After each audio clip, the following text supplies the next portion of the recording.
पूर्व सेनाध्यक्ष general VK Singh ने सबों को नारियल पानी दिया और अन्ना हजारे समेत तमाम अनशनकारियों ने अपने अनशन को तोड़ा है और इसके साथ साथ एक नई पार्टी की घोषणा भी की गई है, एक नए राजनीतिक विकल्प की घोषणा की गई है। अरविंद केजरीवाल ने मंच से ही साफ तौर पर कहा कि तमाम ऐसे नेता जो कि चाहे किसी भी राजनीतिक दल में क्यों न हो, उनके इस आंदोलन में शामिल हो सकते हैं अगर अपनी पार्टियों में उन्हें सांस लेने की जगह नहीं मिल पा रही है।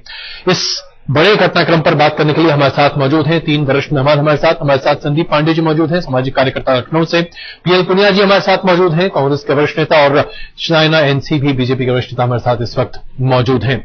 संदीप जी, सबसे पहले हम आपसे शुरुआत करना चाहेंगे, जिस तरीके से इस पूरे आंदोलन को, जो 10 दिनों तक अनशन का यह आंदोलन चला, उसे आज समाप्त किया गया, आप क्या कहते हैं? यही इसका समापन सबसे उचित था या कोई और नतीजा होना चाहिए था?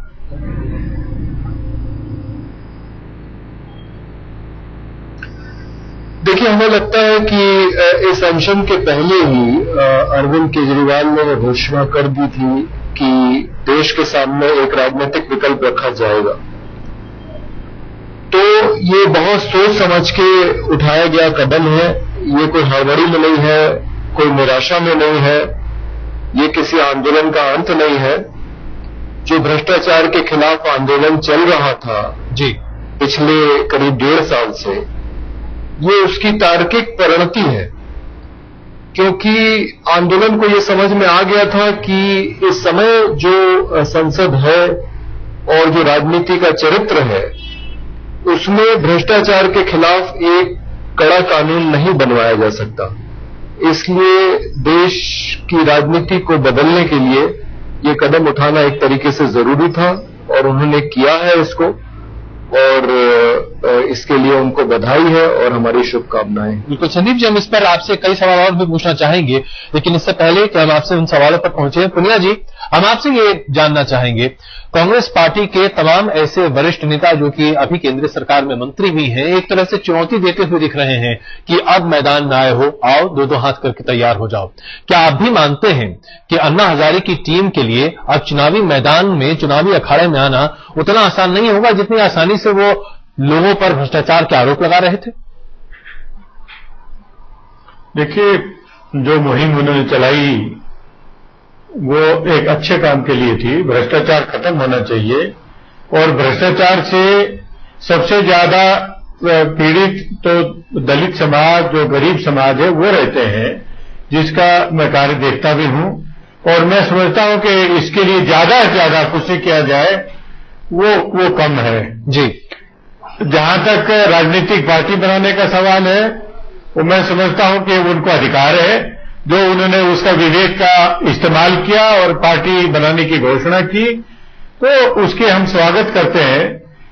और अब पार्टी बनने के बाद एक राजनीतिक परिवेश में क्या क्या दिक्कतें परेशानी होती है वो भी आप समझ जाएंगे। हमारा संकल्प है, कांग्रेस पार्टी का भी संकल्प है कि भ्रष्टाचार खत्म हो। हर जो प्रोग्राम में, योजनाओं में जो भ्रष्टाचार होता है वो कैंसर है, वो कोड़ है, उसको निकाला जाना चाहिए, ये हमारा मानना है। और जहां तक लोकपाल बिल का, सशक्त लोकपाल बिल की मांग थी, कांग्रेस पार्टी ने कोशिश की कि ज्यादा से ज्यादा कोई शक नहीं कि जिससे हर कोई मारना चाहता है, लेकिन उसकी ऐसा लगता है कि कोई यूनिट या कोई दवा बनी नहीं है। हम आपसे इसके बारे में चर्चा करेंगे, लेकिन चाइना एनसीजी हम आपसे ये जानना चाहेंगे, क्या भारतीय जनता पार्टी ये मानती है कि इस आंदोलन का अंत एक राजनीतिक विकल्प के तौर पर ही होना था, या आप लोगों को लगता है कि कहीं न कहीं हताशा की वजह से, जो कि आमतौर पर अब बहुत सारे लोग कहते हुए दिख रहे हैं, ये हश्र हुआ, ये अंजाम हुआ है इस आंदोलन का? मुझे लगता है कि सबसे पहले ये प्रश्न के ऊपर थोड़ी चर्चा करना चाहिए कि लोकपाल बिल आज तक लागू क्यों नहीं हुई है। पार्लियामेंट में बार बार कौन से ऐसे राजनीतिक दल हैं जिन्होंने चाहा कि एक मजबूत लोकपाल बिल न रहे? भारतीय जनता पार्टी ने हमेशा अन्ना हजारे जी को और ये आपको बिल्कुल रोक रहा हूं, लेकिन लोकपाल के मुद्दे की भूमिका भी ज्यादा पारदर्शी नहीं रही है। लेकिन हम आपसे पहले ये समझना चाहेंगे कि क्या आप मानती हैं, क्या भारतीय जनता पार्टी मानती है कि इस आंदोलन का अंजाम एक राजनीतिक विकल्प में होना था, या आप लोगों को लगता है कि यह आंदोलन विफल रहा और इसलिए राजनीतिक विकल्प की बात सोची गई है? देखिए, प्रजातंत्र की खूबी ये है कि राजनीतिक एम्बिशन, यानी कि जिस व्यक्ति को पार्टी चालू करना है या जिस संगठन को चालू करना है वो उनका हक बनता है। जहां तक सवाल है कि क्या ये सफल रहेंगे या नहीं, मुझे लगता है वो जनता ही जवाब देगी, क्योंकि हम सभी जानते हैं कि बहुत मर्तबा जो इलेक्ट्रल पॉलिटिक्स होता है और जब इलेक्शंस होते हैं तो इलेक्ट्रल प्रोसेस और इलेक्ट्रल रिफॉर्म्स की जो आवश्यकता है वो आज तक हमने नहीं देखा है। अच्छे उम्मीदवार भी आए तो कभी कभार ऐसा होता है कि बाहर आपने वोट नहीं करती है। तो जाहिर सी बात है मैदान के रूल्स और अखाड़े के नियम कानून के हिसाब से ही आपको चलना पड़ेगा। नैंसी जी, हम आपसे एक छोटा सा जवाब इस सवाल का चाहेंगे, क्या आपको लगता है कि टीम अन्ना वाकई में एक स्वच्छ राजनीति की शुरुआत कर सकती है? एक छोटा सा जवाब। ये सवाल का जवाब ये है कि जो भारी संख्या में लोग बाहर आके वोट करें, यानी कि हमको पता है कि शिक्षित वर्ग जो है वो साइलेंट स्पेक्टेटर्स कभी कभार रहते हैं, और जब इलेक्शंस होते हैं तो जब 40% वोटिंग के आधार पे मेरे हिसाब से ये कोई इफेक्ट नहीं होने वाला है, क्योंकि जो सोशल नेटवर्किंग साइट्स है और ट्विटर एक्सेट्रा उसके आधार पे इलेक्शंस नहीं लड़ सकते हैं।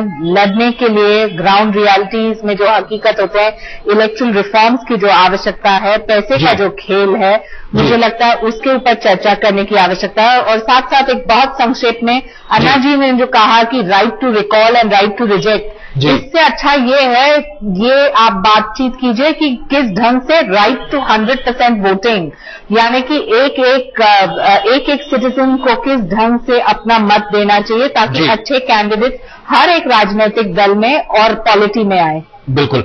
प्रिया जी, आप बताइए, क्या आपको लगता है कि वाकई में जो सवाल हमने नैंसी जी से पूछा था कि एक ही अच्छा स्वस्थ राजनीतिक विकल्प टीम अन्ना दे सकती है, जो कि अभी तक कहीं ना कहीं ऐसा लोगों का मानना है कि आप लोग नहीं दे पा रहे हैं?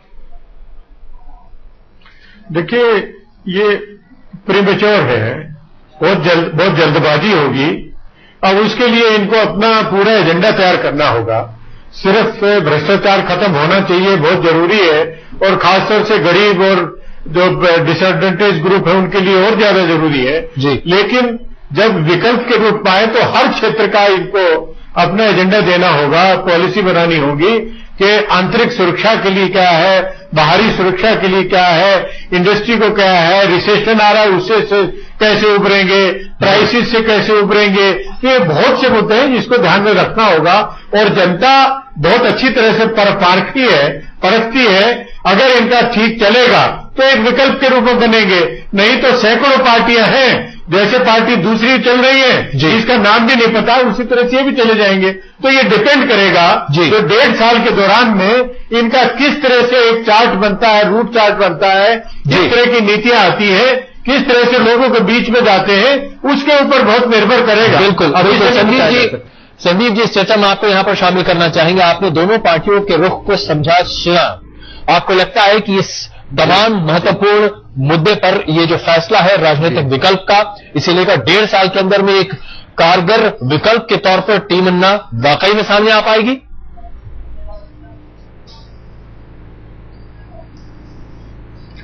देखिए, मुझे लगता है कि अन्ना समूह की तैयारी है और उसने काफी सोच समझ के ये फैसला लिया है। जिस मायने में ये बाकी राजनीतिक दलों से अलग होगी जी, वो ये कि इस समय मुख्य धारा के जितने दल हैं, अगर उसमें से वाम दलों को निकाल दिया जाए तो उनकी राजनीति जी, ऐसा लगता है कि कुछ तकनीकी दिक्कत है जिसकी वजह से हम संदीप जी की बात पूरी नहीं सुन पा रहे, लेकिन ऐसा उनका कहना, उनका आशय कम से कम इतना तो तय था कि टीम अन्ना बिल्कुल सोच समझकर राजनीतिक विकल्प की बात कर रही है। अब उम्मीद यही है कि आखिरकार राजनीति के अखाड़े में आकर टीम अन्ना दो हाथ के लिए कैसे तैयार होती है। हम यहां पर एक छोटा सा ब्रेक लेते हैं। आप सबों का बहुत धन्यवाद इस चर्चा में शामिल होने के लिए।